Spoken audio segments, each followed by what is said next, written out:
প্রত্যুত্তরে কোনো জবাব এলো না। শুধু মেয়েটার আঁখি জোড়ায় খোলা রয়ে যায়। Oh God, no please say it. Please কিছু একটা বলো।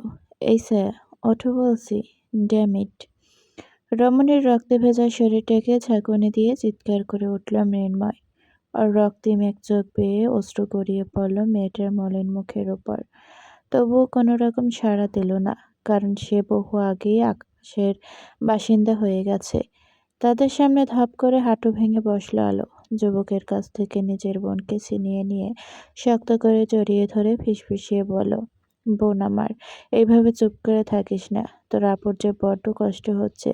তুই তো আমার সোনা বোন, কখন আপুকে কষ্ট দিসনি, তাহলে এখন কেন দিচ্ছিস? এই কথা বল না রে, একটু বল বনু। আমার যে তোর এই নিস্তব্ধ থাকাটা সহ্য হচ্ছে না, একটু সহ্য হচ্ছে না। আমি তোকে কথা দিচ্ছি, আজ থেকে তোর সব কথা শুনবো, রাখবো, তোর সব ইচ্ছে পূরণ করব। তুই না আমাকে খুব ভালোবাসিস, তাহলে কেন এখন আমার কথা শুনছিস না? এই বনু, ওঠ, একটু আমার ডাকে সাড়া দে প্লিজ। আমার যে খুব কষ্ট হচ্ছে। কথাগুলো বলে বোনকে দুহাতে চেপে ধরে চিৎকার করে কেঁদে উঠল আলো। তার সাথে তাল মিলিয়ে মায়াও হাউমাউ করে কাঁদছে। ওইদিকে আধার ওয়াশরুম থেকে ফিরে এসে চোখের সামনে এমন অপ্রত্যাশিত দৃশ্য দেখে এক মুহূর্তের মধ্যে স্তব্ধ, বাকরুদ্ধ হয়ে যায়। ওই মেয়েটার শরীরে এত রক্ত কেন? একটু আগেই তো সুস্থ অবস্থায় দেখে গেল। তাহলে আধা শুকনো ঢোক গিলে রোবটের মতো ভিড় ঠেলে কাছে এগিয়ে গেল। তাকে দেখে আলো কাঁদতে কাঁদতে বলল, দেখুন না, আমার বোনটা কথাই বলছেন আমার সাথে। আপনি ওকে বলুন না আমার সাথে একটু কথা বলতে। একটু থেমে পুনরায় আওড়ালো, আমার বোনের শরীর থেকে অনেক রক্ত পড়ছে। ওকে তাড়াতাড়ি হাসপাতালে নিয়ে চলুন। তারপর দেখবেন সুস্থ হয়ে গেছে আর আমার সাথে কথা বলছে। আপনি ওখানে দাঁড়িয়ে আছেন কেন? কি বলছি শুনতে পাচ্ছেন না? আমার বোনকে এক্ষুনি হাসপাতালে নিয়ে চলুন। আমার কলিজার টুকরো বোনটার যে কষ্ট হচ্ছে, তাড়াতাড়ি ওকে নিয়ে চলুন, নয়তো ও আরো কষ্ট পাবে। আধারের চোখ ভীষণ বাজেভাবে জ্বলছে। সে যতই অতীত ভোলার চেষ্টা করুক না কেন, তবুও কোনো না কোনো উপায়ে ঠিকই তার ক্ষতকে জাগিয়ে তোলে। সে জোরে জোরে শ্বাস নিয়ে নিজেকে সামলানোর চেষ্টা করে অর্ধাঙ্গিনীর পাশে গিয়ে হাঁটু গেড়ে বসল। কাঁপা কাঁপা বাম হাতটা মেয়েটার মাথার উপর রাখল। আলো তখনও ছোট বোনকে জড়িয়ে ধরে বিলাপ করে যাচ্ছে, ওর শরীর থেকে যত রক্ত পড়েছে সবটা আমি দেব, তবুও ওকে হাসপাতালে নিয়ে চলুন। আপনার দুটো পায়ে পড়ি স্যার, আমার বোনটাকে বাঁচিয়ে দিন। ছায়াবিহীন আলো থাকবে কিভাবে? আমার ছায়াকে চাই, ওকে ফিরিয়ে আনুন, প্লিজ ফিরিয়ে আনুন। আমি আমার বোনকে চাই। শেষের বাক্যগুলো নেভু নেভু গলায় বলে আলো বুকের মাঝে লেপ্টে থাকা ছোট্ট শরীরটাকে একটু আলগা করে ঝুঁকে এসে বোনের পুরো চেহারার পাগলের মতো ঠোঁট চেয়ে বিড়বিড় করলো, একটু সাড়া দে বোন আমার। তোর আপুর দমটা যে বন্ধ হয়ে আসছে। তুই কবে থেকে এত পাষাণ হলি? বড় বোনের কষ্ট দেখেও চুপ করে আছিস। আমার ছায়া তো এতটা স্বার্থপর ছিল না। কিন্তু কিন্তু তুই তুই তো একটা স্বার্থপর মেয়ে বের হলি। একবারের জন্য আমাদের কথা ভাবলি না? এই সায়ট, নয়তো আমি তোর সাথে কখনো কথা বলবো না। এতটা পাষাণ হোস না। ভালোবাসি তো, তোকে তোর আপু অনেক ভালোবাসে। এখন তুই বল, তুই আমাকে ভালোবাসিস? এই বল না রে। এত এত কথা বলার পরেও ছায়া নিশ্চুপ। আলো উন্মাদের মতো কাঁদতে কাঁদতে একসময় জ্ঞান হারিয়ে লুটিয়ে পড়ল স্বামীর বুকের মাঝে। আধার অর্ধাঙ্গিনীকে আগলে নিয়ে চোখ বুজে নিল। ওরও কষ্টে বুকটা ফেটে যাচ্ছে। কি থেকে কি হয়ে গেল ভাবতেও দম আটকে আসছে। আজকের এই সুন্দর রাতটা এমন ভয়ঙ্কর নিষ্ঠুরতম না হলেও পারত। ছায়ার জীবনের সাথে সাথে তার না বলা কথা, অনুভূতিগুলো থেমে গেল। মেয়েটার বলার হলো না সে তার গায়ক সাহেবকে কতটা ভালোবেসেছিল এবং চেয়েছিল। হয়তো ছেলেটা কখনো জানবেও না, তাকেও কেউ একজন নিঃস্বার্থের মতো ভালোবেসেছিল, যার শেষ পরিণাম বড্ডই নিষ্ঠুর। সর্বশেষে ঝরে পড়ল একটি ফুল এবং পৃথিবী থেকে এক নিমিষেই মুছে গেল একটি মেয়ের নিষ্পাপ প্রাণ। অধরে লোকালয়ে কোথাও একটা থেকে ভেসে এলো কিছু গানের লাইন। ধীরে ধীরে কুয়াশার পাতলা পর্দা ভেদ করে দিগন্তে উঁকি দিল এক টুকরো কাঁচা সোনা রোদ। সেই প্রথম আলো যখন ঘাসের ডগায় জমে থাকা শিশির বিন্দুগুলোর উপর পড়ল, মনে হলো যেন সবুজ মখমলের ওপর হাজারটা হিরে জ্বলজ্বল করছে। শিউলি আর বকুল ফুলগুলো রাতের বেলা ঝরে পড়ছিল বাগানে। তাদের সুবাস ভোরের বাতাসে মিশে চারপাশটাকে এক স্বর্গীয় শান্তিতে ভরিয়ে দিয়েছে। এত শান্তিময় স্নিগ্ধ সকালের মাঝেও একজন রমণী তরতর করে ঘেমে চলেছে। দু হাতে বিছানার চাদর খামচে ধরে ঘন ঘন মাথা এদিক ওদিক নাড়াচাড়া করছে। অজানা কারণে মেয়েটার সর্বাঙ্গ থরথর করে কাঁপছে। অস্ফুট স্বরে কিছু একটা বিড়বিড় করছে। তখনও বাইরে থেকে মৃদুস্বরে গানের লাইন ভেসে আসছে। গানটা হঠাৎই বন্ধ হয়ে যায় এবং সঙ্গে সঙ্গে রমণী গলা ফাটিয়ে চিৎকার করে উঠল, ছায়া! এক লাফে শোয়া থেকে উঠে এলো, হাঁপাতে হাঁপাতে কেঁদে উঠল। ওর চিৎকার শুনে নিচ থেকে আধার হন্তদন্ত হয়ে ছুটে আসে। মেয়েটার এমন অবস্থা দেখে তড়িঘড়ি করে কাছে এসে দুগালে হাত রাখতেই আলো হাউমাউ করে কাঁদতে কাঁদতে বলো, ওই লোকটা আমার বোনকে মেরে ফেলেছে। ওই লোকটা আমার বোনের হৃদয়ে গুলি মেরেছে। আপনার বন্ধুর জন্য আমার বোনটা শেষ হয়ে গেল। আমি কাউকে ছাড়ব না। দুজনেই মেরে ফেলল। ওরা আমার নিষ্পাপ বোনকে মেরে দিয়েছে। মেয়েটার কথা শুনে আধান চমকে উঠে বলল, এসব কি বলছো তুমি? মাথা ঠিক আছে? তোমার বোন মরবে কেন? ও তো বেঁচে আছে, নিজের বাড়িতে আছে। আর কে তোমার বোনকে গুলি করবে? আশ্চর্য! আপনি মিথ্যে বলছেন। আমি নিজের হাতে আমার বোনের নিথর রক্তাক্ত শরীরটি বুকে নিয়েছি। ওরে কতবার ডাকলাম, কিন্তু আমার ডাকে একটুও সাড়া দিল না। ওখানে আপনিও তো ছিলেন। এখন মিথ্যা বলছেন কেন? আধার ব্যাপারটা বুঝতে পেরে মেয়েটাকে শান্ত করানোর চেষ্টা করে বলো, শশ, রিল্যাক্স। তোমার বোনের কিচ্ছু হয়নি। ও একদম সুস্থ আছে। আর তুমি হয়তো কোনো বাজে স্বপ্ন দেখেছো, তাই এমন মনে হচ্ছে। তুমি একটু চারিদিকে তাকিয়ে দেখো। আমাদের রুমে আছো। আর তুমি গতকাল সন্ধ্যার দিকে সিঁড়ি থেকে পড়ে জ্ঞান হারিয়েছিলে। তারপর হাসপাতাল থেকে ভোর রাতে তোমাকে নিয়ে এসেছি। আর ওখান থেকে আসার সময় শুনেছিল একজন মেয়ে নিজের ভালোবাসার মানুষটিকে বাঁচাতে গিয়ে নিজেই মারা গেছে। হয়তো এই ঘটনার জন্য তুমি দুঃস্বপ্ন দেখেছো। একটু মনে করার চেষ্টা করো, গতকাল কোথায় ছিলে? তাহলেই বুঝতে পারবে। স্বামীর কথা শুনে আলো তড়িঘড়ি করে নিজের কপালে হাত রাখলো। সেখানে ছোট্ট করে ওয়ান টাইম ব্যান্ডেজ করা। শরীর থেকে কমফোর্টার সরিয়ে ডান পায়ের প্লাজো হাঁটুতে তুলে দেখে সেখানেও ব্যান্ডেজ করা। তার মানে লোকটা ঠিক বলেছে, কিন্তু তার বিশ্বাস হচ্ছে না। তাই সে বিচলিত কণ্ঠে বলল, আমার বোনের কাছে যাব। আমাকে এক্ষুনি নিয়ে চলুন। তোমার শরীর ভালো নেই, আর এই অবস্থায় কোথাও যেতে পারবে না। মুহূর্তেই আলো চেঁচিয়ে উঠল, তার মানে আপনি এতক্ষণ মিথ্যা বললেন? আমাকে দেখে আপনার পাগল মনে হয়? আধার নিজের কপাল চেপে ধরল। সে কোন পাগলের পাল্লায় পড়েছে। কোমা থেকে বেরিয়ে এসে মাথার তার আরও ছিঁড়ে গেছে মনে হয়। সে কিছু একটা ভেবে নিজের ফোন বের করে একজনকে ভিডিও কল দিল। কিছুক্ষণ পরই অপর প্রান্ত থেকে কল রিসিভ হতেই ফোনটা মেয়েটার মুখের সামনে ধরে বলল, নাও, তোমার বোনের সাথেই কথা বলো। ফোনের স্ক্রিনে ছোট বোনের ঘুমন্ত চেহারা ভেসে উঠতে আলোর কান্না দ্বিগুণ হলো। সাত সকালে বড় অপুকে কাঁদতে দেখে যার সব ঘুম হাওয়া হয়ে গেল। সে তড়িঘড়ি করে উঠে বসে চিন্তিত গলায় বলল, কি হয়েছে আপু? তুমি কাঁদছো কেন? সব ঠিক আছে তো? আলো নিজেকে সামলানোর চেষ্টা করে বলল, তুই ঠিক আছিস? আমার আবার কি হবে? আলো কিচ্ছু বলো না। আধার ফোনটা নিয়ে শালী সাহেবের উদ্দেশ্যে বলল, তোমার আপু তোমাকে নিয়ে একটা দুঃস্বপ্ন দেখেছে, তাই এমন করছে। আমি গাড়ি পাঠিয়ে দিচ্ছি, তুমি আজ একটু এখানে এসো, নয়তো তোমার আপু কেঁদে কুটে পুরো বাড়ি ভাসিয়ে দেবে। ঠিক আছে ভাইয়া।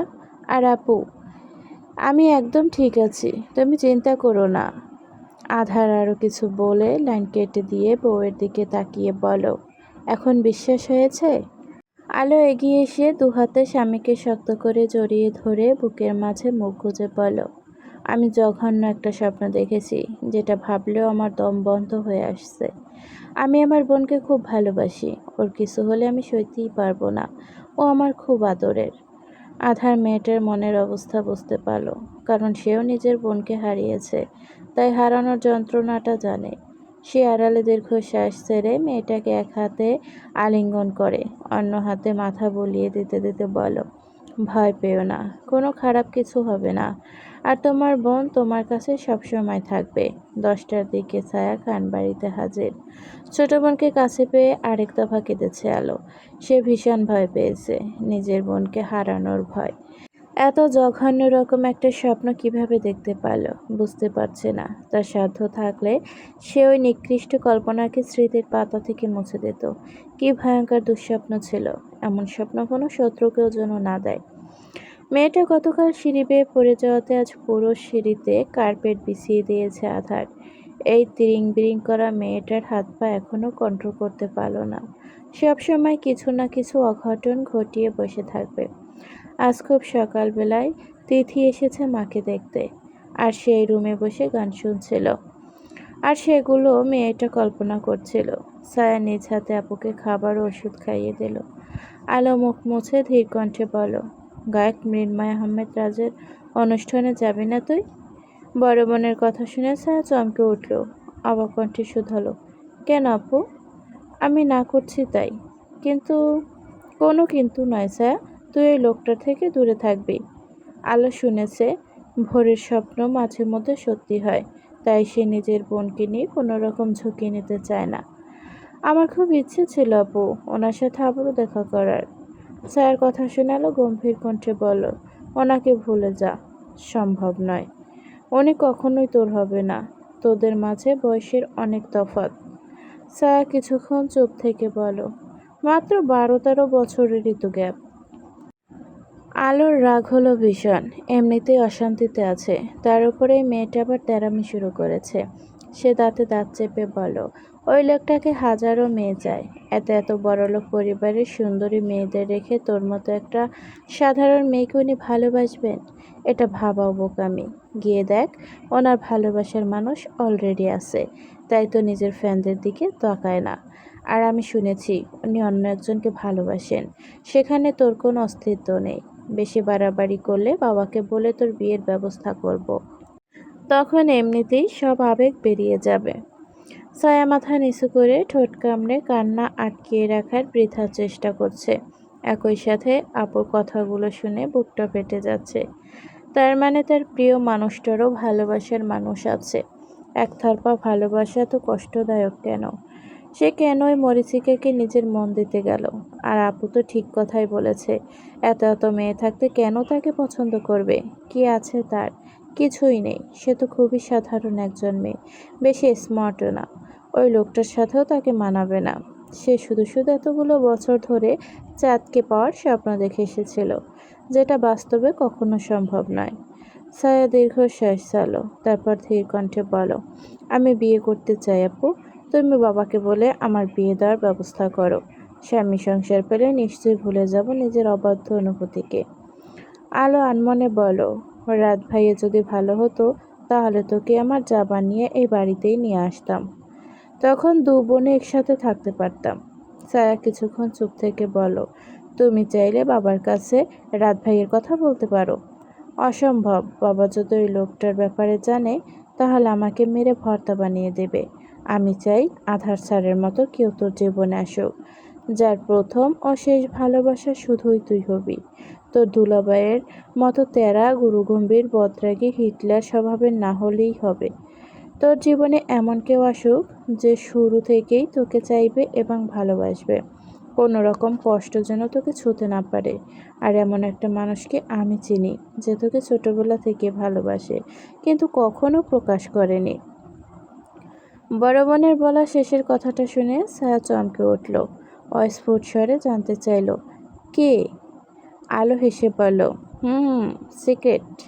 আগে বাবা মাকে তোর বিয়ের বিষয় বলি, তারপর এটা নিয়ে কথা বলবো। ওনারা যদি রাজি হন তারপরেই তোকে বলবো।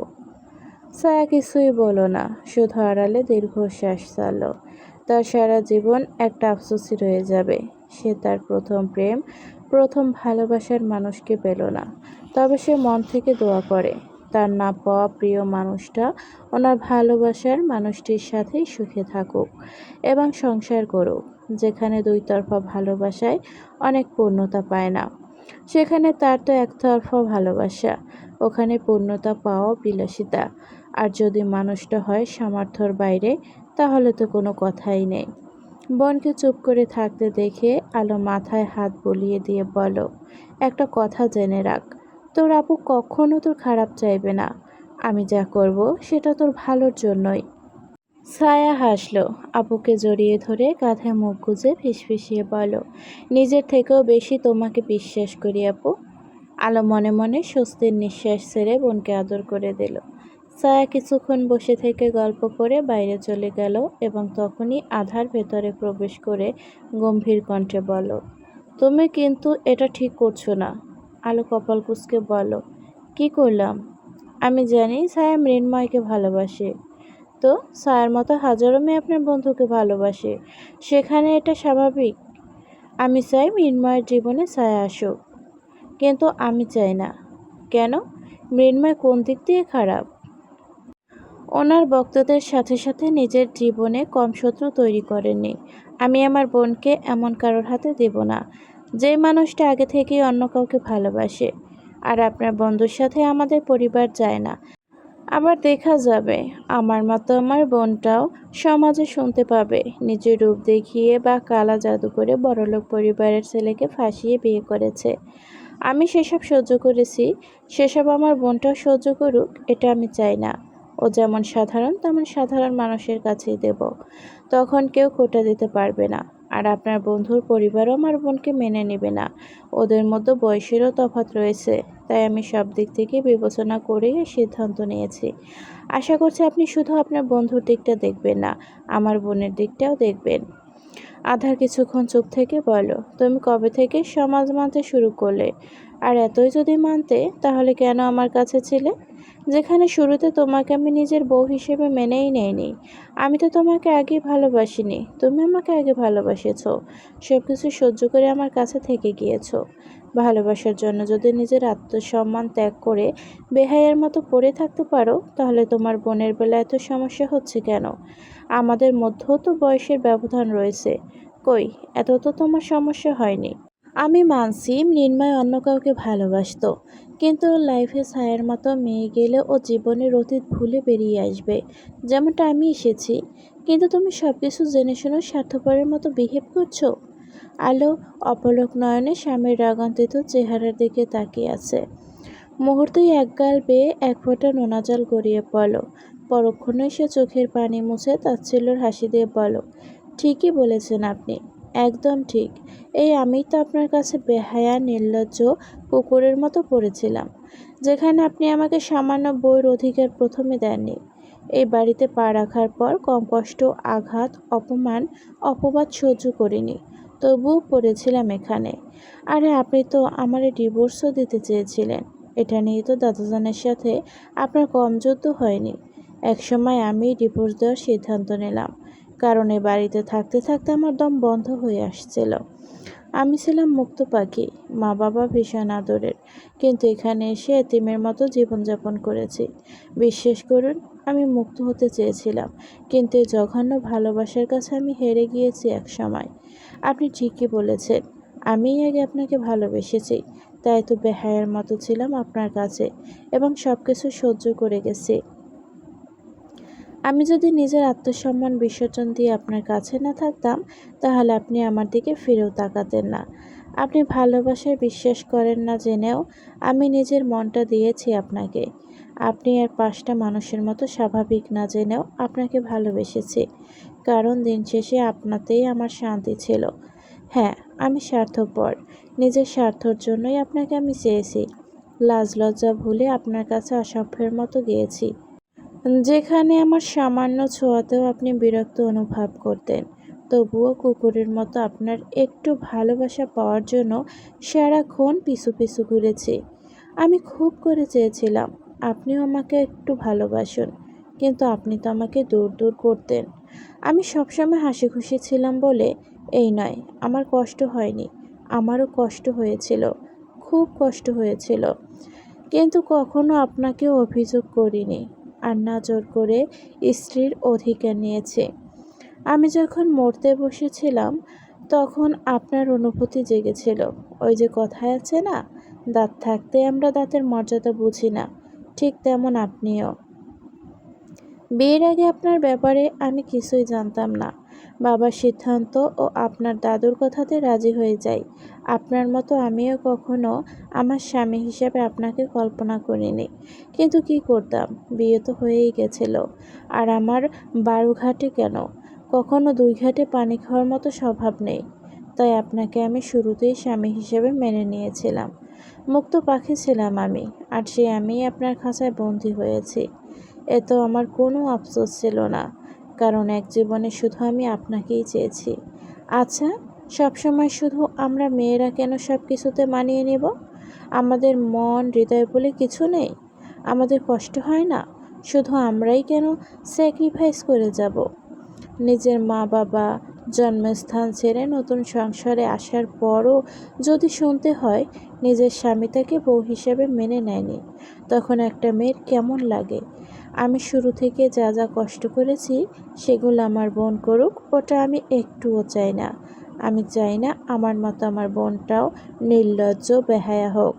এটাও চাই না আমার মতো শ্বশুর বাড়িতে গিয়ে ছায়া কথা শুনুক। আমি চাই না আমার বোন আমার মতো স্বার্থপর হোক এবং নিজের আত্মসম্মান বিসর্জন দিক। নয়তো দিন শেষে তাকেও আমার মতো স্বামীর কাছে শুনতে হবে স্বার্থপর, এবং এটাও শুনতে হবে কেন আমাকে ভালোবেসেছিলে। আমি তো তোমাকে আগে ভালোবাসিনি, তাহলে কেন বেহায়ার মতো ছিলে? আমি আমার জীবনে যতটা কষ্ট পেয়েছি তার 1 ভাগও আমার বোনকে পেতে দেব না। এতে আপনি আমার পাশে না থাকলেও চলবে। এক নাগাড়ে কথাগুলো বলে আলো দুহাতে চোখের পানি মুছে বালিশে মাথা রেখে অন্য পাশ ফিরে শুয়ে পড়ল। কমফোর্টার টেনে মাথা পর্যন্ত ঢেকে নীরবে কেঁদে উঠল। সে কখনো ভাবেনি এই মানুষটাও দিন শেষে তাকে ভালোবাসা নিয়ে খোঁটা দেবে এবং স্বার্থপর বলবে। সে দিন শেষে এতটা বেহায়া না হলেও পারত। অন্তত আজকের দিনটা দেখতে হতো না, আর কেউ বলতেও পারতো না আমি তোমাকে আগে ভালোবাসিনি। এতগুলো দিনে জমিয়ে রাখা অর্ধাঙ্গিনীর মনের অভিযোগ শুনে আথার এক মুহূর্তের জন্য স্তব্ধ হয়ে যায়। সে জানে এই মেয়েটা তাকে পাওয়ার জন্য কম কষ্ট সহ্য করেনি। এমনকি সে অপমান তুচ্ছ-তাচ্ছিল্য করেছিল, কিন্তু সেগুলো তো অতীত। সে বর্তমানে এই মেয়েটাকে খুব ভালোবাসে, খুব। নিজের অতীতের জন্য শুরুতে বিয়ে ভালোবাসা কিছুই মেনে নেয়নি। নিজের মনের মধ্যে অনুভূতি তৈরি হলেও সে সেটা মানতে নারাজ ছিল, যার জন্য সে আজও মনে মনে আফসোস করে। প্রথমেই যদি সাহস করে নিজের অবাধ্য অনুভূতিকে মেনে নিয়ে নিজের ভালোবাসা স্বীকার করত, তাহলে হয়তো মেয়েটার কষ্ট কিছুটা লাঘব হতো। আধার দীর্ঘশ্বাস ছেড়ে অর্ধাঙ্গিনীর পাশে বসে দেয়ালের মাঝে নজর রেখে শান্ত গলায় বলল, আমি শুধু তোমাকে বাস্তবটা বোঝাতে চেয়েছিলাম। তুমি তোমার ভালোবাসা পাওয়ার জন্য অনেক কিছু করেছো, আমি সেটাকে ছোট করছি না। তুমি আমার জীবনে না এলে আমি কখনোই এই নতুন জীবনটা পেতাম না। আমি সত্যিই তোমার উপর কৃতজ্ঞ। সব কিছু জেনে শুনেও তোমাকে ভালোবেসেছো। আমি তোমাকে শুরুতে অনেক কষ্ট দিয়েছি, তার জন্য সরি। আমি তো আর আমাদের অতীত বদলাতে পারবো না, তবে বর্তমান ও ভবিষ্যতে শুধুই তোমাকে চেয়ে যাব, ভালোবেসে যাব। একটু থেমে পুনরায় আওড়ায়, আমি অন্য কারোর জন্য নিজের সংসারে অশান্তি চাই না। তুমি যদি চাও তোমার বোন নিজের ভালোবাসা ভুলে অন্যকে বিয়ে করে নিক, তাহলে সেটাই হবে। আমি তোমাদের মধ্যে আসবো না। মৃন্ময় একজনকে অনেক ভালোবেসেছিল, কিন্তু মেয়েটাকে ধোঁকা দিয়ে অন্য একজনকে বিয়ে করে নেয়। তারপর থেকে ছেলেটা আমার মতোই ছন্নছাড়া, সাহস করে দ্বিতীয়বারের মতো কাউকে ভালোবাসতে পারেনি। বলতে পারো ওর বিশ্বাস উঠে গেছে। আমি শুধু চেয়েছিলাম ওর জীবনটা আমার মতো সুন্দর হোক। ও বলেছিল আমায়, তোমার মতো যদি কাউকে পায় তাহলে নিজের আরেকটা সুযোগ দিবে। সে সময় সর্বপ্রথম তোমার বোনের কথা মনে হয়েছিল। আমি আড়াল থেকে দেখেছি ছায়ার চোখে মৃন্ময়ের প্রতি ভালোবাসা। তোমার পরিবারের সাথে আমার এত মেলামেশা না থাকলেও তোমাদের রক্তের উপর সম্পূর্ণ বিশ্বাস রয়েছে। যেখানে বড় বোন নিজের ভালোবাসার জন্য এত কিছু করতে পারে এবং মন প্রাণ দিয়ে ভালোবাসতে পারে, সেখানে নিশ্চয়ই ছোট বোনের ভালোবাসায় কোনো খাত থাকবে না। আমি হয়তো স্বার্থপরের মতো কথা বলেছি, কিন্তু কি করব বলো? আমি নিরুপায়। প্রত্যুত্তরে আলো কিছুই বলল না, শুধু চুপচাপ শুনে গেল। একটু পর খেয়াল করলো তার উপর থেকে কমফোর্টার গায়েব হয়ে গেছে, আর সে স্বামীর কোলের উপর। আধার মেয়েটার কান্না ভেজা চেহারার দিকে তাকিয়ে থেকে আলতো হাতে চোখের পানি মুছে দিয়ে কপালের মাঝে ভালোবাসার পরশ এঁকে দিল। তুমি যেটা চাও সেটাই হবে, আমি কোনো রকম বাধা দেব না, তবু তুমি কষ্ট পেও না। আলো নাক টেনে মুখ সরিয়ে নিয়ে বলো, আমি কষ্ট পেলে আপনার কি? বুকের মাঝে বড্ড ব্যথা করে। আলো কিছু না বলে সরাসরি মানুষটার দিকে তাকায়। চোখ জোড়া ভীষণ লাল হয়ে আছে, সুন্দর মুখখানা কেমন শুকিয়ে গেছে। আলোর হঠাৎই লোকটার অতীতের কথা মনে পড়ল।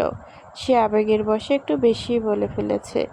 এখানে তো লোকটার কোনো দোষ নেই, সে তো সব কিছু জেনে শুনেই ভালোবেসেছে, কাছে থেকেছে, কারণ দিন শেষে এই লোকটাই যে ওর শান্তির কারণ ছিল। আর এখন তার ভালোবাসা সার্থক। সে যাকে খুব করে চেয়ে এসেছিল আজ তাকেই পেয়েছে, হয়তো একটু দেরিতে, কিন্তু শেষটা একটু বেশি সুন্দর ছিল। আর সেও চায় না কোনো কারণে তাদের মধ্যে অশান্তি হোক। আলো তপ্ত শ্বাস ফেলে স্বামীর বুকের মাঝে মাথা রাখল। আহ, শান্তি! এটাই তো তার একমাত্র শান্তির জায়গা। এত এত কষ্ট করার পর যদি এই মুহূর্তটা পেতে হয়, তাহলে সে নির্দ্বিধায় আবারও একই আগুনের মধ্যে ঝাঁপ দেবে। নিজের মনকে এটা বলে সান্ত্বনা দিতে পারবে, অবশেষে সে নিজের ভালোবাসার মানুষটিকে পেয়েছে, যে কিনা তাকেও পাগলের মতো ভালোবাসে। দিন শেষে মেয়েরা একটু যত্ন, একটু বিশ্বাস ও একটু ভালোবাসার কাছে হেরে যায়, যেমনটা সে নিজের প্রিয় পুরুষকে পেয়ে অতীতের সব কষ্ট ভুলে গিয়েছিল। কিন্তু আজ না চাইতেও সব কথা বেরিয়ে এসেছে। আধা স্বস্তির নিঃশ্বাস ছেড়ে বাহুডোরে প্রিয়তমাকে শক্ত করে আগলে নিল। পুরো চেহারায় ঠোঁট ছুঁয়ে দিতে দিতে ফিসফিসিয়ে বলল, অতীতের কষ্ট মুছতে পারবো না, তবে এখন তোমাকে কোনো কষ্ট ছুঁতে পারবে না, অন্তত আমার পক্ষ থেকে নাই তো। আমি এখন থেকে নিজের আবেগকে কন্ট্রোল করব, যাতে দ্বিতীয়বার আমাদের বর্তমান ও ভবিষ্যতের মতো অতীতের কোনো কথা না আসে। আধার মুচকি হেসে অর্ধান্বীকে জড়িয়ে ধরে কাঁধে মুখ গুজে ধীর কণ্ঠে বলো, মাঝে মধ্যে ঝামেলা হলে মন্দ হয় না। ঠিকই বলেছেন, নেক্সট টাইম ঝামেলা করে বাপের বাড়ি চলে যাব, তখন আপনি থাইকেন ঝামেলার সাথে। নো প্রবলেম জান। এই আধার খানও তার শ্যামা পাখির পাখা ধরে উড়ে উড়ে শ্বশুর বাড়ি চলে যাবে। আচ্ছা, আপনি আমাকে শ্যামা পাখি বলেন কেন? কারণ তুমি সারাক্ষণ কিচিরমিচির করো এবং শ্যামা পাখির মতো মিষ্টি কণ্ঠস্বরে গান গাও, যেটা শোনা মাত্রই ড্রাগের মতো নেশা ধরে যায়। কিন্তু আপনি তো আগে এই গান গাওয়া নিয়ে ভার্সিটিতে বকাবকি করতেন, একবার তো গিটারও ছিনিয়ে নিয়েছিলেন। তোমাকে দেখে কিছু না হলেও তোমার কণ্ঠস্বর, হাসি, পাগলামি মনের মধ্যে অদ্ভুত অনুভূতি জাগিয়ে তোলে। আমি যেদিন তোমার গান শুনতাম, সেদিন রাতে ঘুমাতে পারতাম না, বারবার কানের কাছে তোমার কণ্ঠস্বর ভেসে বেড়াতো। এজন্যই পছন্দ করতাম না তোমার গান গাওয়া। আলো সোজা হয়ে দুহাতে স্বামীর গলা জড়িয়ে ধরে বলো, আরও অনেক মেয়েই তো গাইতো, ওদের বেলাতেও আপনার এমন ফিল হতো? আধার চোখ মুখ কুঁচকে বলো, হোয়াট ননসেন্স! আমি তুমি ব্যতীত অন্য মেয়েদের গান শুনিনি, প্রয়োজনে কানে হেডফোন গুঁজে রাখতাম। আলো সরু চোখে তাকিয়ে শুধালো, তার মানে আপনি আমাকে আগে থেকেই পছন্দ করতেন? মোটেও না, তুমি আমার ভীষণ অপ্রিয় ছিলে। আর এখন? এখন আমার পুরো জীবনটাই তুমি। আলো হেসে বুকের মাঝে মুখ গুজে ফিসফিসিয়ে বলে উঠল, আর আপনি আমার অক্সিজেন। বিকেলের দিকে ছোট বোন ও টোনাটুনিকে নিয়ে বাগানে বসে আছে আলো। ছায়া আজকের রাতটা এখানে থাকবে এবং পরের দিন ফিরে যাবে। মেয়েটাও খরগোশের মতো পাশে বসে থেকে গাজর চিবোচ্ছে। তিনজনকে দেখে একই দলের বললেও ভুল হবে না। তাদের থেকে দূরে দাদা নাতনি বসে থেকে গল্প করছে ও চা খাচ্ছে। মানুষটা কথা বলার ফাঁকে ফাঁকে তার দিকে তাকাতেও ভুলছে না। আলো এসব দেখে আনমনে হেসে চায়ের কাপে চুমুক দিতে দিতে বলল, তুই যথেষ্ট বড় হয়েছিস আর নিজের ভালো মন্দ বোঝার জ্ঞান রয়েছে, তাই আমি সব কিছু তোর উপর ছেড়ে দিলাম। আমি কখনোই নিজের সিদ্ধান্ত তোর উপর চাপানোর চেষ্টা করব না, কারণ দিন শেষে আমার বোনের সুখেই আমার সুখ। ছায়া বড় বোনের পাশে বসে থেকে দোল খাচ্ছিল আর গাজর চিবোচ্ছিল। তখন কথাগুলো শুনে কপাল কুঁচকে গেল। জানতে চাইল, কোন বিষয় বলছো? তোর বিয়ের ব্যাপারে। আমার জন্য হুট করে সিদ্ধান্ত নিতে হবে না। সময় নে এবং লেখাপড়া শেষ কর। তারপর যেটা ভালো হয় সেটাই কর। আমি তোর পাশে আছি সব সময়। আর এ বিষয়ে বাবাকে কিচ্ছু বলার দরকার নেই। মন দিয়ে শুধু লেখাপড়া করে যা আর নিজের প্রতি যত্ন নে।